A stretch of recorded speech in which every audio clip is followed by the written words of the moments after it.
Let's just pray. Thank you, Father, for the opportunity we had to just worship you, to enter into your presence, and to experience your love, your goodness in our lives. Thank you for that. Father, thank you that you're going to speak to us now. In the mighty name of Jesus, we ask, Holy Spirit, that you'll meet us, that you will open up the word for us, that you will reveal God the Father to us, Jesus Christ, reveal him to us, that we will glorify them today. Come, Holy Spirit, speak to us. That's our prayer in Jesus' name. Amen. Amen. Let's go to Exodus 20. I cannot read everything. What happened in Exodus 20, at the Mount of Sinai, Moses was speaking to God, and God said to Moses, listen, but I don't want to speak only with you. I want to speak to the nation. I want to talk to each one. I want to be their God. And then Moses went to the Jews and said to them, cleanse yourself for 3 days, prepare yourself, cleanse yourself, because God wants to meet with you. And they did that, and then the day when God appeared, let's go quickly there, Exodus 20, verse 18. Now all the people witnessed the thundering and the lightning flashes and the sound of trumpets and the mountain smoking. And when the people saw it, they trembled and stood. This is very important. They stood far off. When they saw remember I'm talking about the presence of God. When they saw the presence of God, they said, oh, not for us. We're afraid. I was talking to you concerning, as I said it, the presence of God, and to be intimate, to meet with him is a different thing. Right. God said, I want to meet with them. They said, no, we're not going to do that. Right. Then verse 19. Then they say to Moses, you speak to us, and we will hear. But let not God speak with us, lest we die. And I'm not going to talk about to die in his presence. Let's go on. Verse 20. And Moses said to the people, do not fear. Do not fear. For God has come to test you, that his fear may be for you, so that you may not sin. Two different kinds of fear. I'm not going to talk about this. But then verse 21. So the people stood afar off, but Moses drew near the thick darkness where God was. The people saw his presence, but they stood afar off. Moses saw his presence and said, I'm going into the presence of God. Amen. And this is what I was talking to you. I was talking to you that it's good to be in a meeting. But God is here. But that's not good enough just to be in his presence. It's very important that we'll meet with him. Amen. And God is calling each one of us to meet with him. To have a deep relationship with him. Right, and I'm not going to repeat what I've said last time. What's amazing is, if you read the Bible, we know in Psalm 139, the psalm writer declares, God, when I go to heaven, you are there. When I go to hell, you are there. When we go through deep waters, you are there. What he was saying is, God, you're everywhere. But yet, God says we need to seek him. Amazing. God's everywhere. He's here. But he's challenging us. Actually, he's not challenging us. He's requesting, he's demanding us to seek him. Sure. Let's go to Jeremiah 29. Jeremiah 29, also well-known scripture.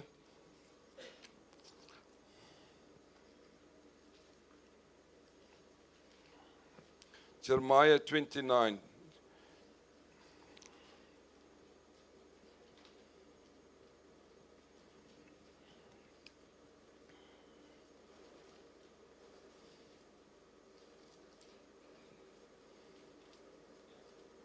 Jeremiah 29, verse 11. We'll read verse 11.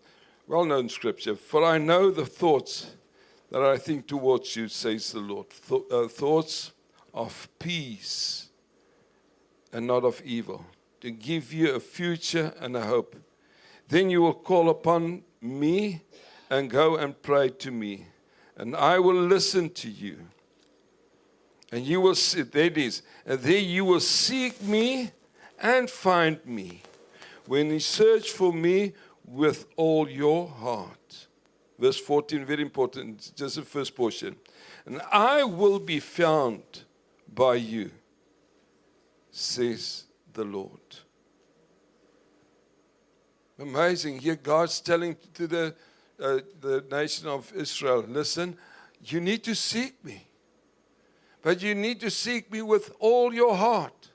Sometimes I will look for something to eat in the refrigerator, and then I will say, my wife, where's the gherkins? I love gherkins. I will ask, where's the gherkins? She said, but it is in there. I said, no, man, it's not there, because I'm just scanning.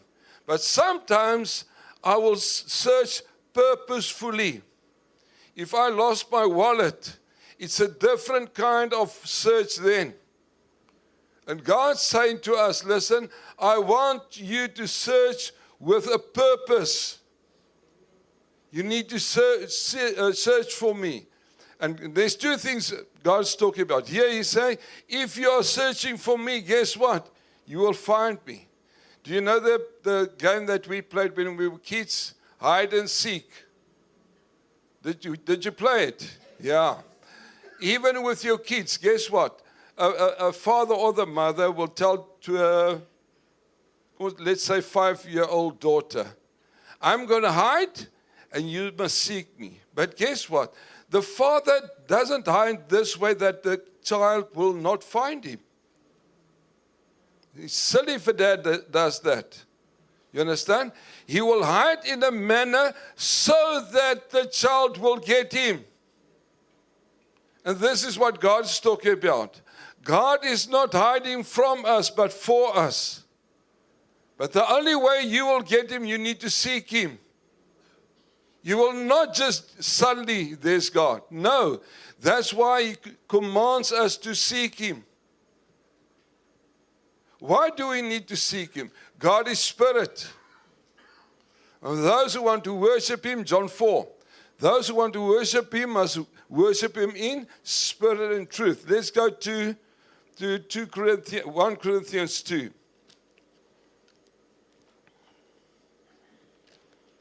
God is spirit, and that's why God wants us to seek him with everything inside of us. And that's not just to scan over.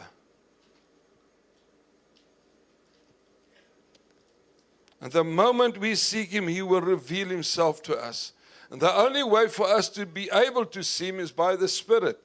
We read 1 Corinthians 2 from verse 9. 1 Corinthians 2 verse 9.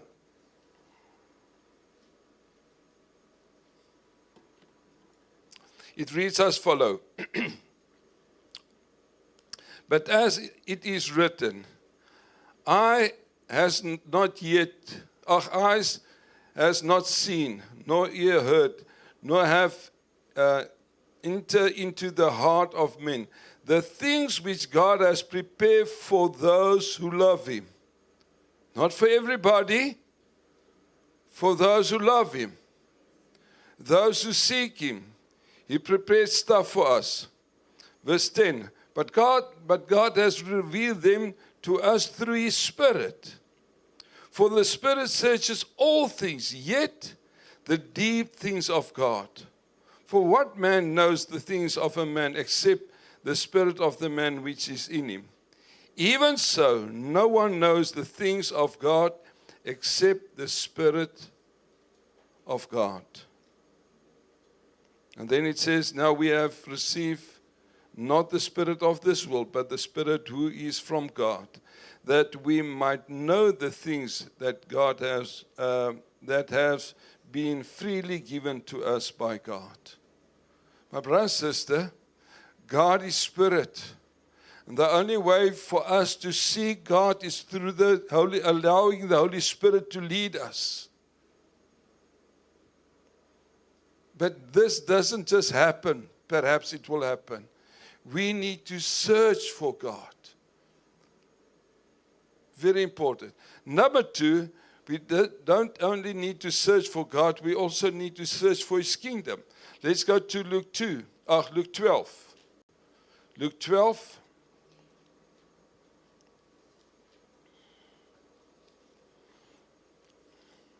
Luke 12.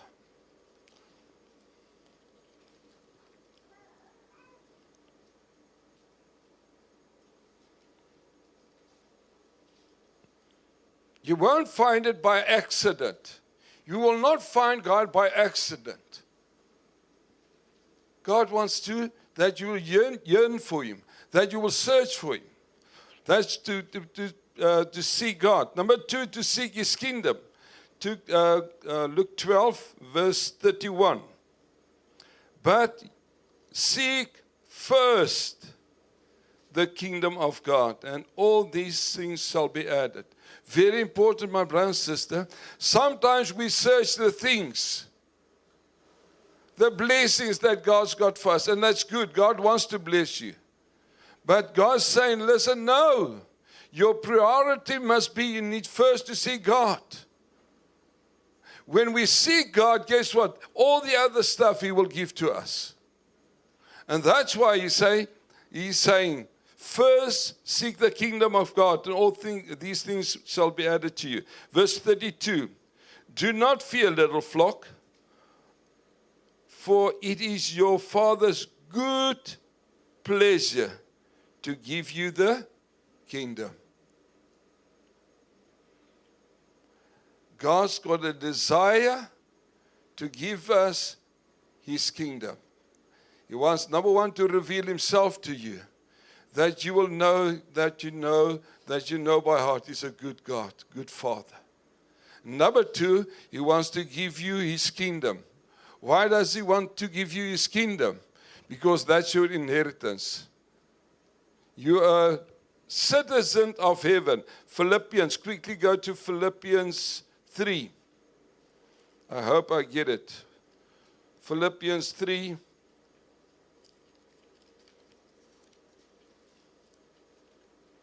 Now, Philippians 2. I'm not sure. Let me just have a look. Is it 3:20?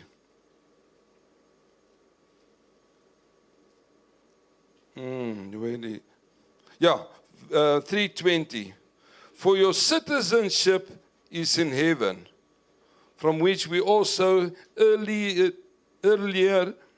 wait for the Savior, the Lord Jesus Christ. But it says, for our citizenship is in heaven. Guess what? That's why God wants to give His kingdom to you. And that's why He's telling me and you, you're born again. You're my child. You're a citizen of heaven. And I want to give my kingdom to you. Amen. So that you will be able to establish my kingdom here on earth. As it is in heaven, so here on earth. Amen. We are citizens of heaven. That's why our loving Father wants to give His kingdom to us. He wants to reveal it to us. But He will only reveal it to us when we seek first the kingdom. And sometimes we're running after money. We're running after sport. Whatever. And God said, no, I want to bless you with these things, but you need first to seek my kingdom. And the more we seek, the more we will find. The more, I'm going to say it again, the more we seek the kingdom, the more He will reveal it to us. The more you see God, the more God will reveal Himself to you. Amen? Let's go to Matthew 13. Matthew 13. I want to read Jesus telling a parable, and we know this parable. Matthew 13.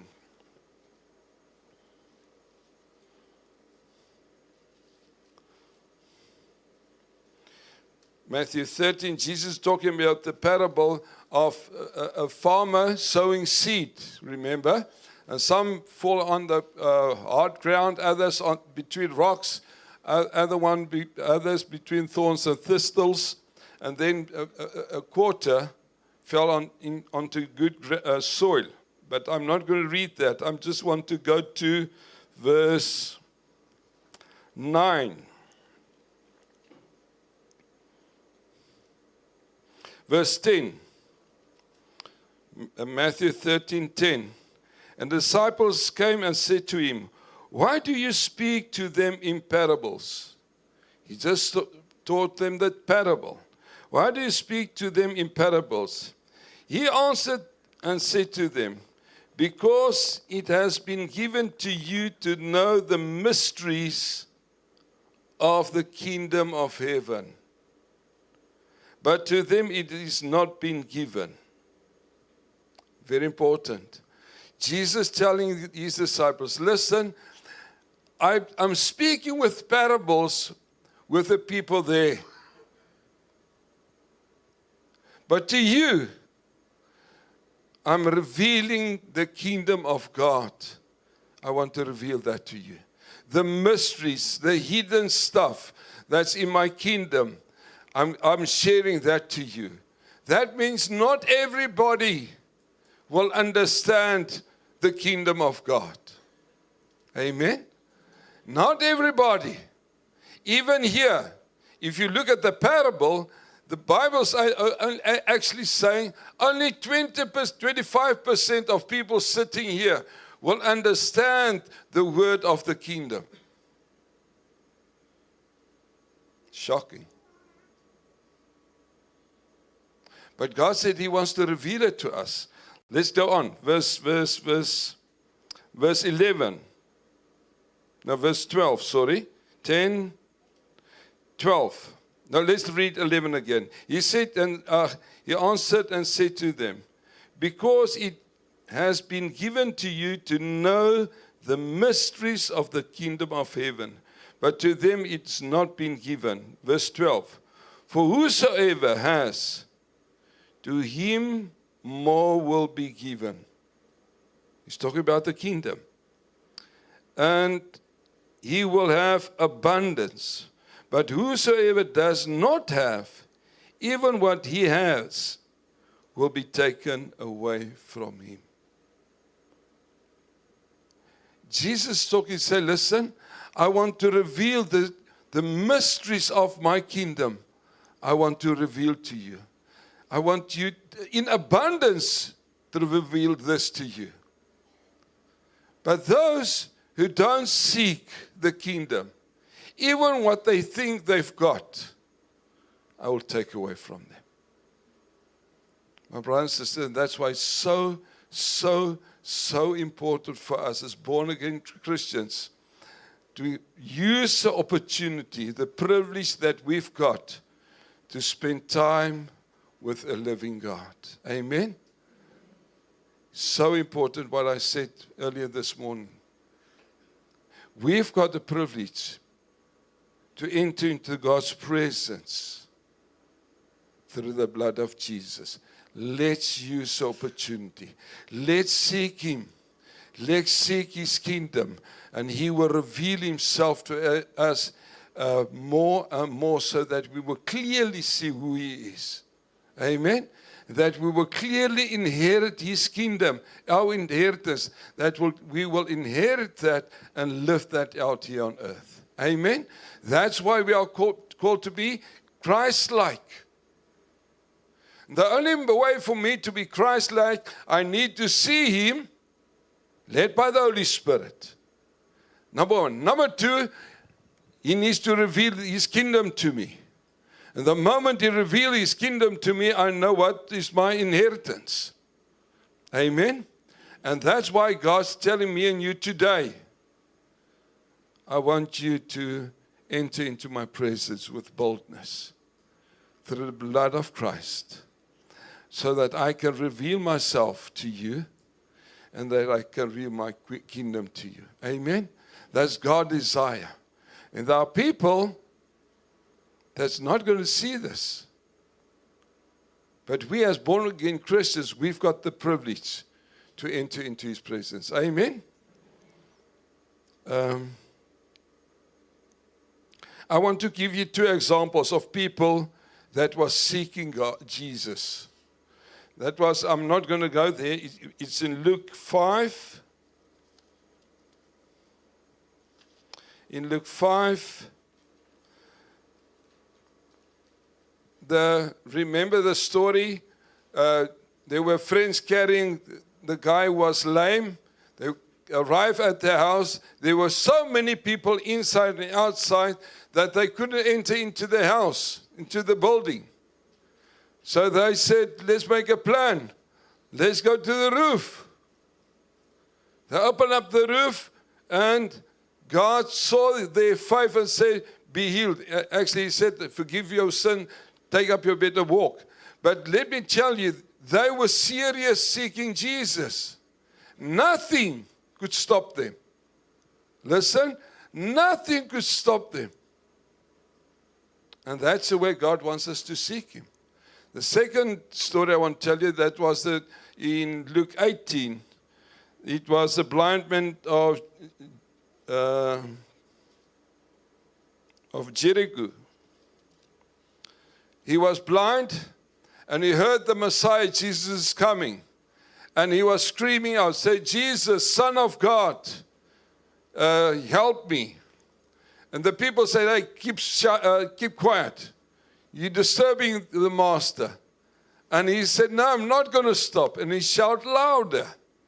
My brother and sister, that's a way that we need to see God. Nothing could stop this man. Jesus did heal him. Why? Because he said, I'm seeking the healer. I'm seeking the Master.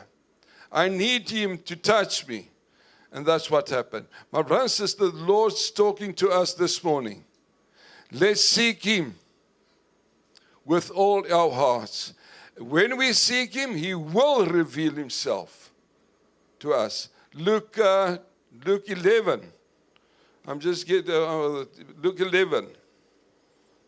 Luke 11. And we know the scripture. Luke 11, I think it's verse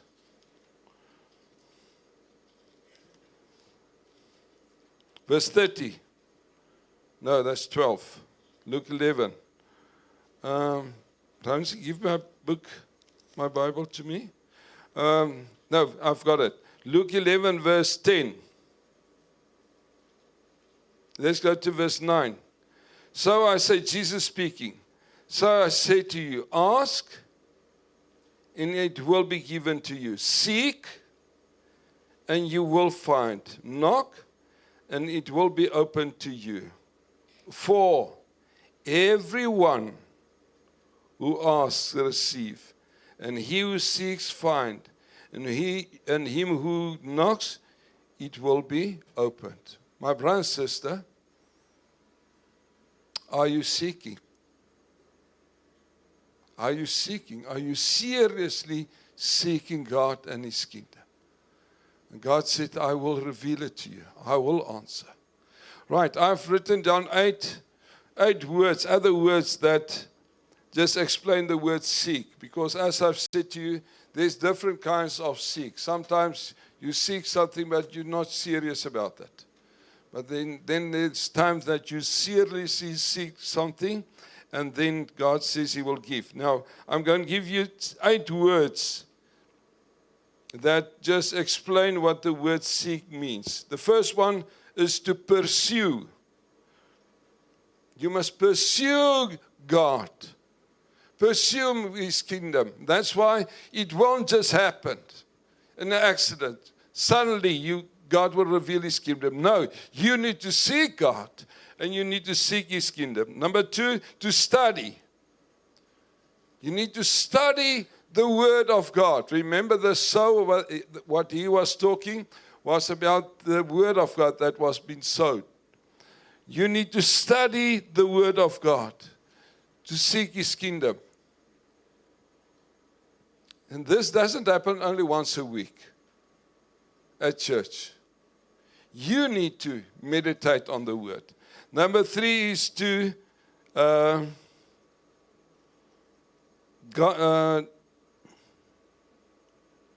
explore. Sorry, I can't read my own handwriting. To explore, that means you need to go in and have a look. What's God talking about his kingdom? What's he talking about the principles of the Bible? What's he saying concerning finances? Number 4 is to understand. If we don't understand, we will not know. I gave in the Afrikaans also what I've explained to them is that I knew always God was good, always. But the moment we had a daughter that was not normal, suddenly there was doubt in my heart. I was asking God questions. Why did you do this? Or why did you do that? Or why did you do this? I'm this and I'm that, and my wife is this, and we are very holy. And I missed it. And suddenly God started revealing as I seeking him. I've got questions. As I was seeking him, God started to reveal himself. And today I can tell you, God is only good to us. Amen. He's a good Father, always good to us. But I did not understand God. I had a crooked view of who God is. And the only way to get that straight is to spend time with him. Spend time with him. To spend time with his kingdom. Reading, meditating on the word. Amen. Number 5, to learn.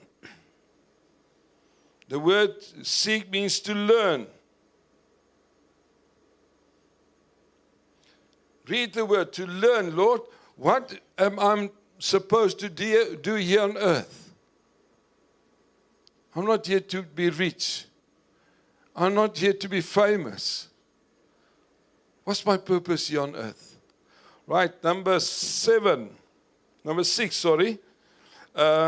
desire to know God.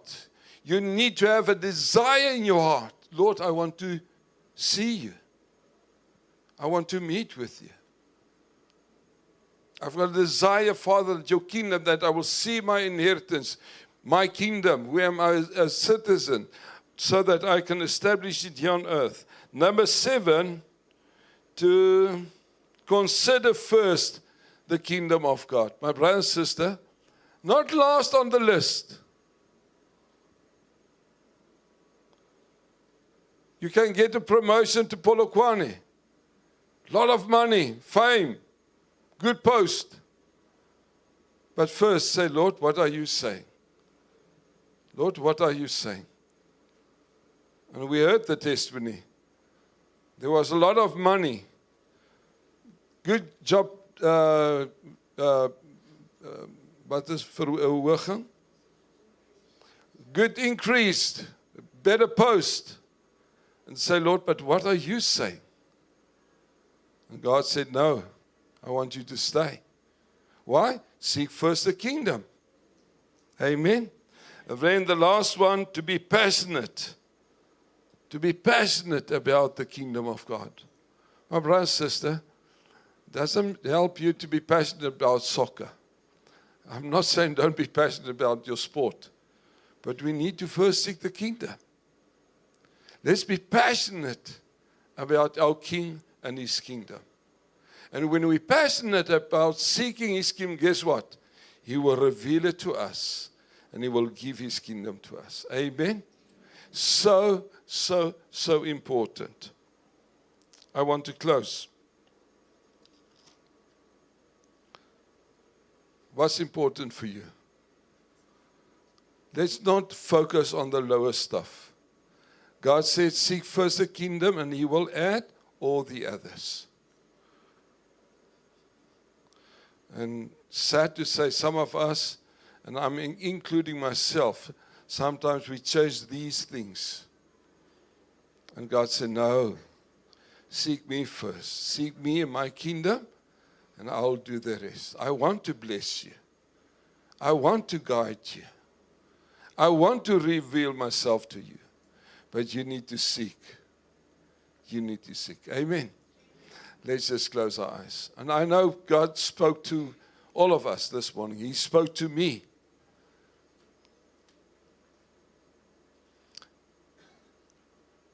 And He's talking to us that we will consider what are we chasing after. Are we seeking Him and His kingdom first? Or are we chasing after other stuff? And Father, we come to you this morning in the name of Jesus Christ. And we want to ask that you will help us, that we will change our mindset, that we will change our hearts, that we will first seek you and your kingdom. Because you promise, if we seek you with all our heart, we will find you.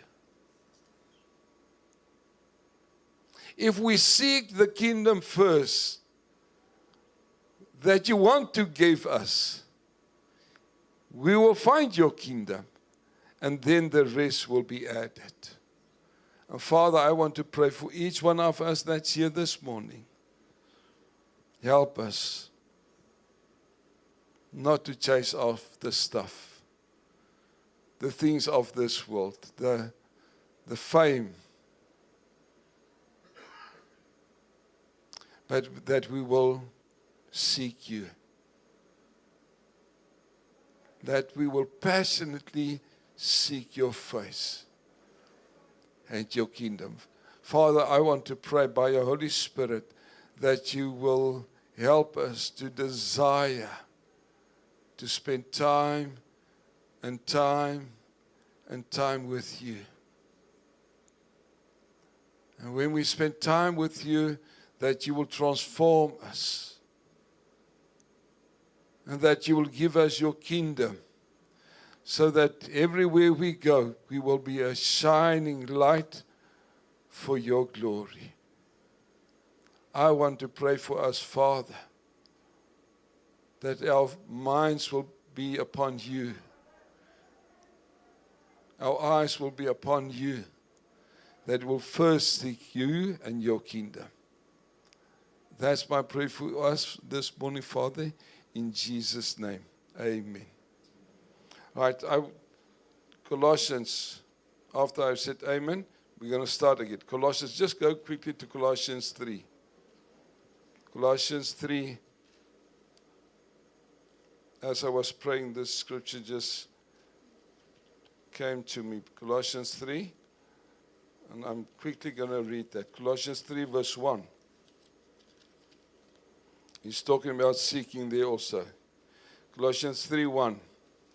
If then you were raised with Christ, seek those things which are above, where Christ is, sitting at the right hand of God. Set your mind on things above, not on things of the earth. For you've died and your life is hidden with Christ in God. Amen. My brother and sister, let's seek the kingdom. Let's seek the King and His kingdom.